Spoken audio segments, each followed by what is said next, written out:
they got a perfect score in the Strictly Ballroom last weekend, but it was a bittersweet moment as it was JB Gill's first dance without his pro partner, Amy Dowden, instead teaming up with her friend and fellow pro, Lauren Oakley. Well, early this week, Amy announced that she has to pull out of the rest of the competition due to injury. So here in their first interview as a new dancing couple, please welcome JB and Lauren.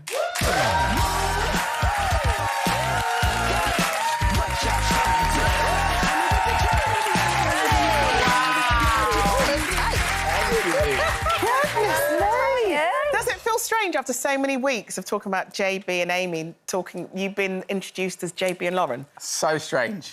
I've definitely not gotten used to it, but yeah, it's just one of those things. Of course, you know, no one would have ever wished for an outcome like that, but you know, the show must go on, and you have to deal with it. And of course, the most important thing for us is that Amy gets better and gets time to rest. And and Lauren.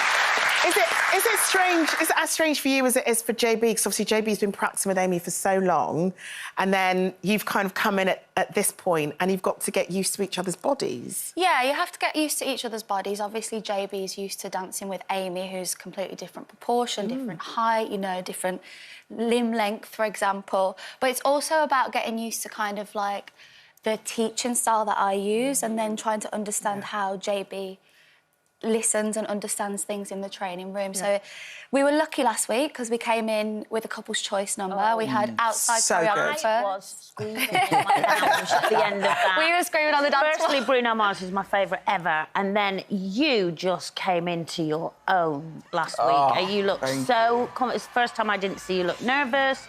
You just loved it, didn't you? Like, every moment of it. Exactly that. I think that's what it was. Like Lauren said, you know, we had external choreographers, so it was just a case of us going into the studio, learning what they had to give us, and then just experiencing, living it, you know. And I think that really made a difference. And, of course, it helped that it was a style that I suppose I was a lot more familiar with in terms of dancing. But that's what I was going to say, because you could tell you're used to that kind of dancing and you're natural at it, and it was brilliant, and it must have been great as a first dance.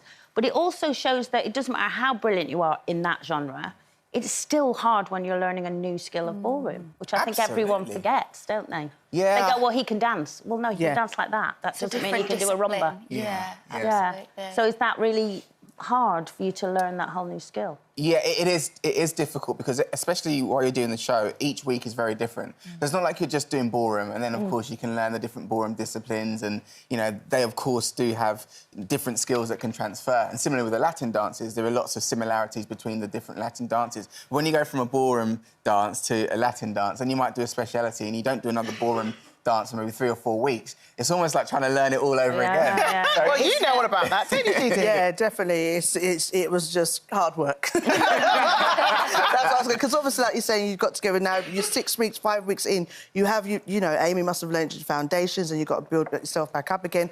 But, I mean, you build yourself up really well. 39 points is absolutely amazing. Incredible.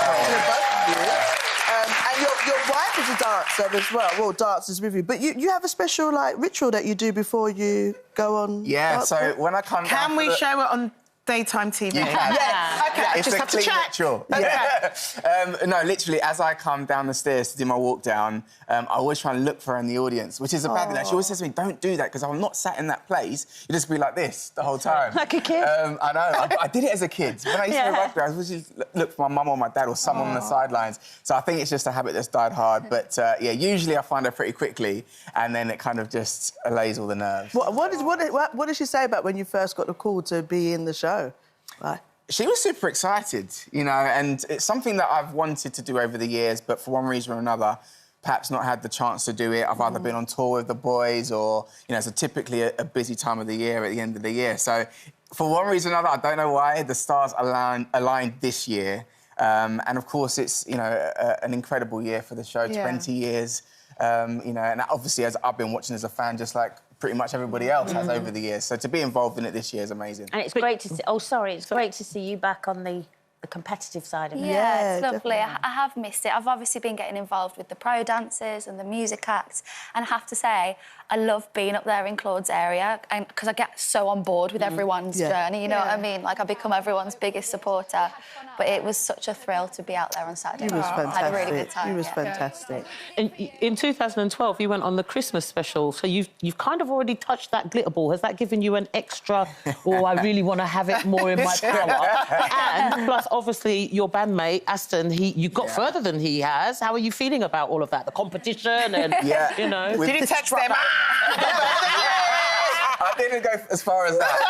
But we have a thing in JLS, like, just don't come last, OK? Don't be last. So 2 out of 4 have done it, so there's still 2 more to go, and I'm in first position at the moment. So, I'm comfortable with that. But, yeah, I mean, to be honest with you, it's very much 1 week as it comes, you know, and if I'm able to get all the way through to the final, I think at that point, then it's anybody's game. But for me, I'm just enjoying the experience. And despite all the challenges and everything else that's going on, it's been incredible fun. And, of course, it's been amazing with Amy.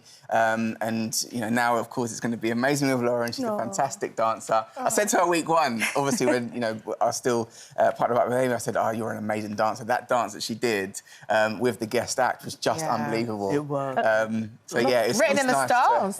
Maybe so. I was going to say, we were speaking earlier about stress. Dancing is really good for alleviating stress, is it? Yeah, absolutely. I think music is a really big thing in it as well. And because dancing's so physical, you kind of exert your energy into it. I dance differently every day because I put whatever emotion I'm feeling into that dance.